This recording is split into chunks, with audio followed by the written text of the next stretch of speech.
Hi friends, അസ്സലാമു അലൈക്കും. ഞാനിന്ന് ഇവിടെ ഉണ്ടാക്കാൻ പോകുന്നത് ഒരു വറുത്തരച്ച കടലക്കറിയാണ്.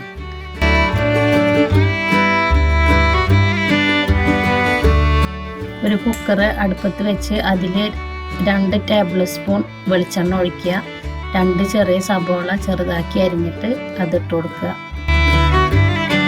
എന്നിട്ടൊന്ന് ഇളക്കി കൊടുത്ത് അതിലേക്ക് ഇഞ്ചി, പച്ചമുളക്, വെളുത്തുള്ളി ചതച്ചത് 2 ടേബിൾ സ്പൂണ്, ഒരു ചെറിയ തക്കാളി അരിഞ്ഞത് അതിട്ട് കൊടുക്കുക. മല്ലിയില, പുതിന അതൊരു പിടി, എല്ലാതും കൂടെ ഇട്ട് ഇളക്കി. മല്ലിപ്പൊടി 2 ടീസ്പൂൺ,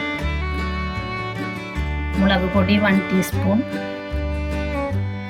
മഞ്ഞൾപ്പൊടി 1/4 ടീസ്പൂൺ, ഗരം മസാല 3/4 ടീസ്പൂൺ, ഉപ്പ് പാകത്തിന്. എന്നിട്ട് എല്ലാതും കൂടെ നല്ലോണം ഇളക്കി കൊടുക്കുക.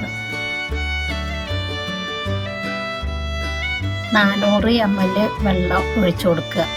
ഇത് നല്ലോണം ഇളക്കി കൊടുത്ത് 5 മണിക്കൂർ മുന്നേ ഞാൻ കഴുകി വെള്ളത്തിലിട്ട് കുതിരാൻ വേണ്ടി വെച്ച കടലയാണ്, അതാണ് ഞാൻ അതിലിട്ട് കൊടുത്തിട്ടുള്ളത്. എന്നിട്ട് എല്ലാതും കൂടെ നല്ലോണം ഇളക്കി കൊടുക്കുക. എന്നിട്ട് മൂടി വെച്ചിട്ട് 8 വിസിൽ വരുന്നവരെ അടച്ചെടുക്കുക. ഇനി നമുക്ക് തേങ്ങ വറുക്കാം. ഒരു പാൻ അടുപ്പത്ത് വെച്ച് അതിൽ ഒരു മുറി തേങ്ങ ഇട്ട് അതിൽ ചുവന്നുള്ളി, പെരുംജീരകം, കറിവേപ്പില ഇട്ടിട്ട് നല്ലോണം വറുത്തെടുക്കുക. എന്നിട്ട് അത് അരക്കാം. മിക്സിയിലിട്ടിട്ട് അത് 400 ml വെള്ളം ഒഴിച്ചിട്ട് നല്ലോണം അരച്ചെടുക്കുക. കടല വെന്ത് റെഡി ആയിട്ടുണ്ട്. ഇനി നമുക്ക് അരച്ച് വെച്ച തേങ്ങ അതിൽ കൊഴിച്ചിട്ട് യോജിപ്പിച്ചെടുക്കാം. മിക്സിയിൽ ഒരു 1/2 കപ്പും കൂടെ വെള്ളം ഒഴിച്ചിട്ട് അതും കൂടെ ചുവറ്റെടുത്തിട്ട് അതിലൊഴിച്ച് കൊടുക്കുക.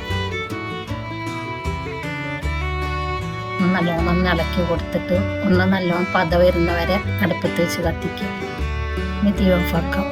ഇനി നമുക്കൊരു പാൻ അടുപ്പത്ത് വെച്ച് അതിൽ 3 ടീസ്പൂണ് വെളിച്ചെണ്ണ ഒഴിച്ച് കൊടുക്കുക.